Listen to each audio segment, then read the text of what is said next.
అందరికీ నమస్కారం. ఓం ఓం అయ్యప్ప నొటేషను. వైష్ణవి రాగం 28వ మేళకర్త హరికాంబోజన్యం. సరసన షడ్జమం చతుశ్రుదృశం అంతర్గాంధారం శుద్ధమధ్యమం పంచమం చతుశ్రుదరితం తారస్యం. అంటే నిషాదం ఉండదు.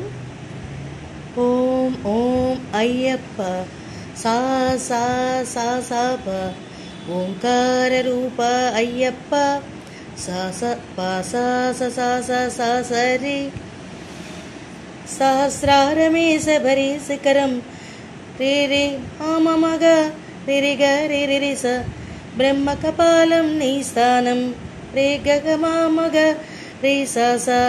ఇది పల్లవి. ఓం ఓం అయ్యప్ప ఓంకార రూప అయ్యప్ప సహస్రారమే సబరి శిఖరం బ్రహ్మ కపాలం నీ స్థానం. ఓం ఓం అయ్యప్ప ఓంకార రూప అయ్యప్ప అయ్యప్ప అయ్యప్ప అన్నప్పుడు సా సా సా మొదటిసారి సా సారి రెండుసారి సా సా. ధనుష్కోటికి ఆది మూలమై ఉన్నది మూలాధారం మ ప ప ప ప ప ప ప ప మా ప మగ మగరి గ మ ప.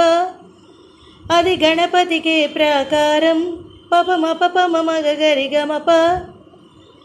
ఎరుమేలి యాత్రకే ఆరంభం మమ పాత దాత పాత పమ శ్రీకాళహస్తి పాపాత పామ గరిస గరిస క్షేత్రం. ఓం ఓం అయ్యప్ప ఆ రకంగా వస్తుంది. అన్ని చరణాలు ఒకే ట్యూన్లో ఉంటాయి, అందుకని ఒక చరణం. ధనుష్కోటికి ఆది మూలమై ఉన్నది మూలాధారం అది గణపతికే ప్రాకారం. ఎరుమేలి యాత్రకే ఆరంభం శ్రీకాళహస్తి క్షేత్రం. ఓం ఓం అయ్యప్ప ఓంకార రూప అయ్యప్ప సహస్రారమే సభరి శిఖరం బ్రహ్మ కపాలం నీ స్థానం. ఓం ఓం అయ్యప్ప ఓంకార రూప అయ్యప్ప అయ్యప్ప.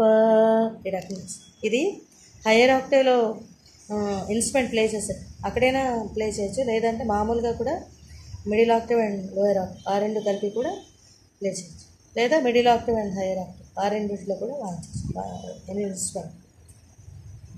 అలాగే పాడేటప్పుడు కూడా ఎవరికి అంటే ఎఫ్ నేను రాసింది అయితే ఎఫ్ శృతికి రాశాను, ఇంకా 4 అనమాట. ఎఫ్ అంటే 4. పాడేటప్పుడు కూడా ఎవరికి కంఫర్టబుల్గా ఉంటే అది 5 పెట్టుకోవచ్చు, జీ పెట్టుకోవచ్చు, లేదా ఈ ఒకవేళ ఎఫ్ కూడా అందకపోతే ఈ పెట్టుకోవచ్చు. ఆ రకంగా పాడచ్చు, పాడడం కానీ వాయించడం ఏదైనా సరే. Thank you.